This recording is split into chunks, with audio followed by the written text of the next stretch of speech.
uma irmã, uma serva do Senhor, de 83 anos de idade, criada no Evangelho. Ela sentou em sua cama, agora, recente, e começou a orar sentada, porque não gostava mais de ajoelhar, sobre o povo, sobre as igrejas, para que elas se despertem acerca disso, que as igrejas estão dormindo. Ninguém fala sobre isso, não fala, tá? O Senhor a tirou dali, ela teve um arrebatamento de sentidos, onde o corpo permaneceu, ela teve um arrebatamento de sentidos, e ela foi levada, né, até as nuvens. E quando ela olhou para baixo, ela viu miríades e miríades e miríades de demônios terríveis, a qual ela lutava para não ver esses demônios. Porém, quanto mais ela lutava, mais ela via. E ela foi levada a um estágio acima. Ela viu uma porta aberta nas nuvens, e ela entrou por esta porta. Quando entrou por esta porta, um batalhão inumerável de anjos do lado esquerdo, um batalhão de anjos do lado direito, e vindo lá embaixo, um ser, sentado num cavalo branco, com a coroa de ouro, escrito em sua coxa, Rei dos Reis e Senhor dos Senhores. E ela subiu um estágio acima, e ela viu anjos correndo de um lado para o outro, arrumando muitas mesas, e ela querendo entender a suma das coisas, ela viu que uma mão foi colocada no ombro dela. Essa mão foi colocada no ombro dela, e quando ela olhou, era o Senhor Jesus. A fisionomia não aparecia, resplandecia, mas ele estava com as vestes escrito Rei dos Reis, Senhor dos Senhores, e com a marca em suas mãos, falando: não temas, filha, porque o que tu vês é da minha parte. Ela: Senhor, o que são esses anjos correndo de um lado para o outro?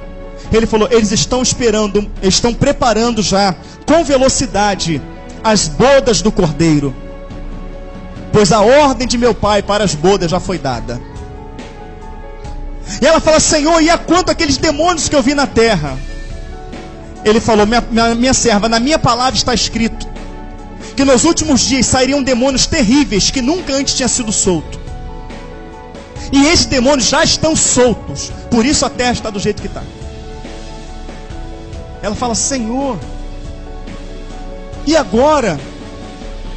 Aquele exército de demônios, aqueles demônios estão lá para destruir os meus, para tirá-los da minha presença, para atormentá-los, para envolvê-los, para dispersá-los acerca do momento que está acontecendo.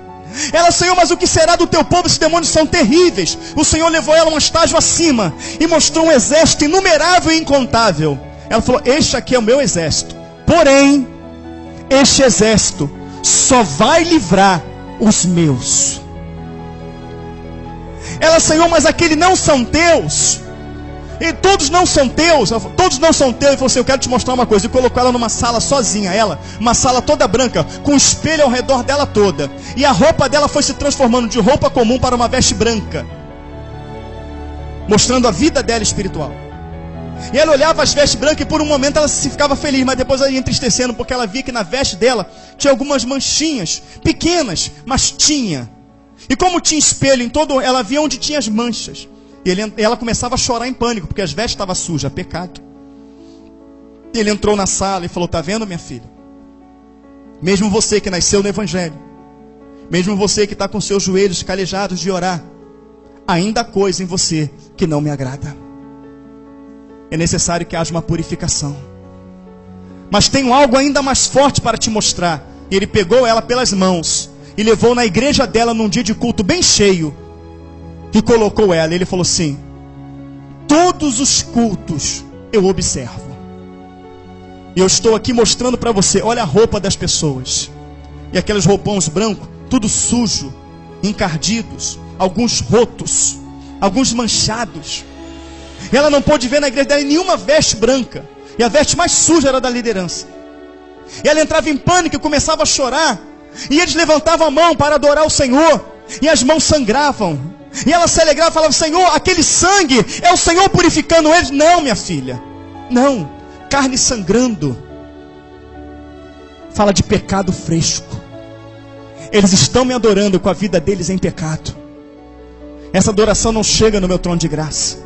E eu quero te mostrar algo. Ele colocou do lado das pessoas ela, e tocou, Fernando, assim no ombro dela. Depois tocou na cabeça dela. E ao tocar na cabeça dela, o Senhor fez com que o pensamento daquelas pessoas saísse de forma alta, a qual ela ouviu os pensamentos daquela pessoa. E a pessoa adorando, cantando ali, né?